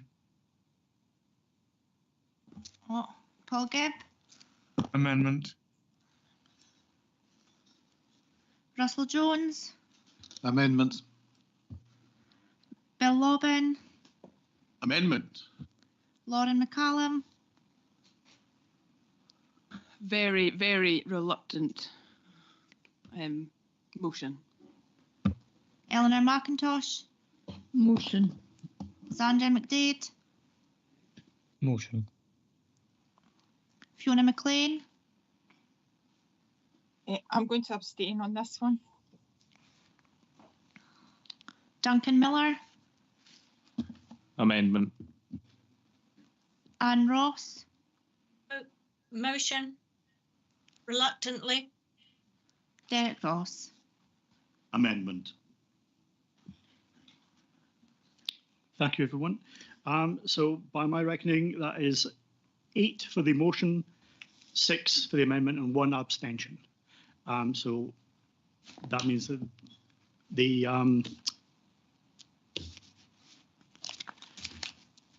that this application has been approved, although with conditions, and I will be following up with a letter to the developer. Okay, thank you very much. Now, before we go any further, can I ask you a question? Steve was excluded from this because he was absent from part of the debate. Yeah. And yet we continue to allow members who do not attend site visits to continue to vote on applications. I still think that's wrong, and I'd like to make that point quite clear. Okay. Thank you, Bill. Right, so moving on to item 7. This is, sorry, Russell. Sorry, no, I'd just like to back up that point. Obviously, I'm on the South Area Planning Committee with Highland Council as well, and I mean, if you don't go to the site visit, you cannot take part in that application. So I think that's a good point. I think it's something that we should look at. Okay, yeah, so I agree. Gavin. And sorry, just before we move on to the next agenda item, can I just clarify, did the committee give officers authority to use whatever enforcement powers that we need to? Thank you very much. Yeah. Okay, item number 7. So this is for information. It's the EIA screening determination in relation to application 2023/004/DET, change of use of land from the siting of 25 lodges, access road and landscaping at the site of the dry ski slope, Grampian Road, Aviemore. It's going to be introduced by Gavin. Gavin. Yeah, it's a very quick paper for information. I think it's fairly clear at the time that the committee considered the application. We hadn't completed the EIA screening determination. We have done that now, and the decision notice has not yet been issued, so there is no procedural problem with that.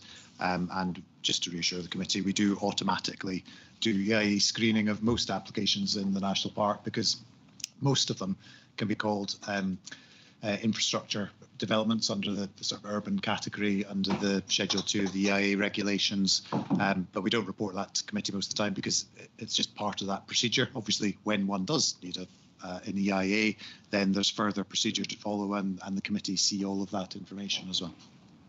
Okay, thank you, Gavin. Do any members wish to raise anything in relation to that? No? Okay, are we happy to move on? Right. Item number 8, this is the Scottish Government Planning System consultations, again introduced by Gavin, and the recommendation is to note the paper. Gavin. Thank you. Yes, it's really just to keep the committee up to date with all the changes which are happening. A lot of consultations from Scottish Government related to the implementation of the new Planning Act and NPF4. So there were 3 here. One was on master plan consent areas, which I doubt whether we will ever get into within the national park, although it's not completely impossible, but we don't have any big comments on that. The second one was on the development plan amendment regulations, which is relatively straightforward in that it allows Scottish ministers to make changes to NPF4 and it allows planning authorities to make changes to their LDPs within the 10-year timeframe that they have.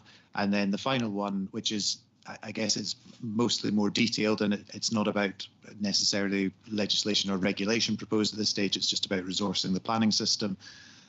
So, I mean, we as planning professionals are involved in feeding back through Heads of Planning Scotland and other mechanisms on that, because it kind of affects the whole of the workforce in that planning profession and how we resource that in future. Clearly, there are parts of that local authorities and Loch Lomond will be very interested in, because it's about the direct fee infrastructure that comes with planning applications, which I think we're best to leave to them because we only take a portion of those fees.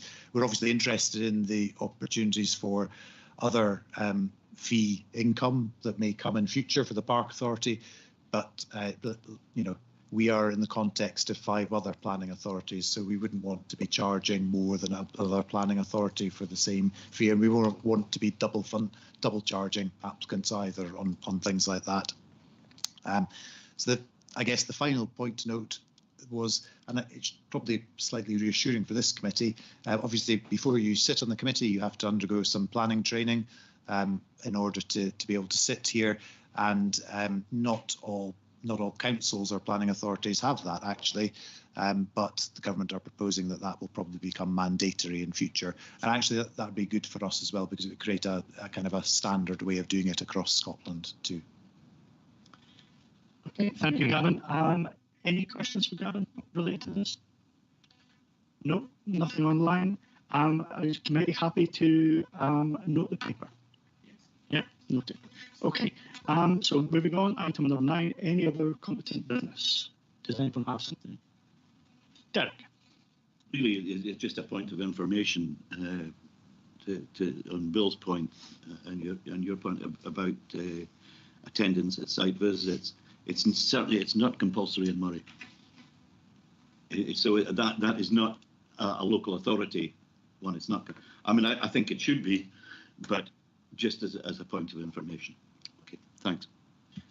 Thank you, Derek. Right. Any other? Oh, sorry, Lauren. Just given the nature of the sensitivity of what we just voted on, can I just get a bit of maybe not reassurance, that's not the word, but can I get, maybe a bit of reassurance about how the staff report to this committee about how the enforcement is taking place? I know that we obviously want to give the staff all the powers that they need to be able to get the applicant in a place that it needs to be, but could somebody tell me how that communication is going to work, just so that the board is satisfied that we are being as forceful as possible on this point? So I suppose two different things. There are different kinds of enforcement. We would normally require that we would normally seek the whole planning committee's authority to serve enforcement notices. There are some notices which we wouldn't do because they're not enforcement notices. There are some temporary notices which you can serve quickly, which we would probably always try to go to the convener, vice convener for authorisation for in the first place, and then immediately after we've served notices, then we will let the committee know, and then obviously we would have a discussion. It would either be an item on the agenda at a planning committee, or it would be an item under confidential business as well, depending on the nature of it. So that's it. When we get into that sort of level of action, we clearly update on other bits of, I suppose, breaches of planning before we've taken any action as well at various stages. The point, I guess, is that using enforcement notices is supposed to be the last resort, because you're supposed to be able to discuss and sort out problems without them. But clearly there is a time and a place when they become necessary, and we may well be close to that on this side. Thank you, Kevin. You okay with that, Lauren? Yeah, thank you. Okay, that's super. Right, any other competent business? I see Jiva's got her hand up. Jiva? Yeah, it's only to say that in Aberdeenshire it's not compulsory to attend site visits either. Okay, thank you, Jiva. Anyone else? Nope, nothing online, nothing in the room. So, members, I will now move a motion to move into our confidential session. A member happy to do so? Yeah, thank you very much. Can I ask? Thank you.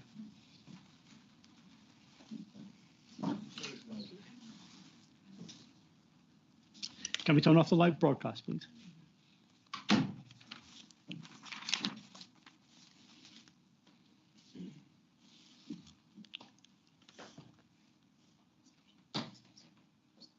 We done? Is the live broadcast off?